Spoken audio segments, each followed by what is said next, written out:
Frankly ನಂಗೆ disappointment ಆಗಿತ್ತು ಸಾಕಷ್ಟು ಸಲ. ಆದರೆ ಕಾಟೇರ ಬಾ, ನೋ ವರ್ಡ್ಸ್. ಯಾವನ ಕತೆಗಳು ನೋಡಿತಾರಲ್ಲ, ಏನು ಹೇಳ್ರಿ, ಕಂಟೆಂಟ್ ಬೇಸ್ಡ್ ಸಿನಿಮಾಗಳನ್ನು ದರ್ಶನ್ ಅವ್ರು ಮಾಡಲ್ಲ. ದರ್ಶನ್ ಅವ್ರ ಸಿನಿಮಾದಲ್ಲಿ ಕಂಟೆಂಟ್ ಇರಲ್ಲ, ಬರೀ ಬಿಲ್ಡಪ್ ಇರುತ್ತೆ. ಬನ್ನಿ ಸರ್, ಈಗ ಥಿಯೇಟ್ರಿಗೆ ಬನ್ನಿ ಸಿನಿಮಾ ನೋಡಿ.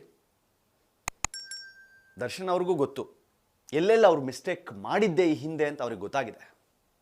ಅದಕ್ಕೆ ಕಾಟೇರಾದಂತಹ ಒಂದು ಎಕ್ಸ್ಪೆರಿಮೆಂಟ್ನ ಅವ್ರು ಮಾಡಿದ್ದಾರೆ.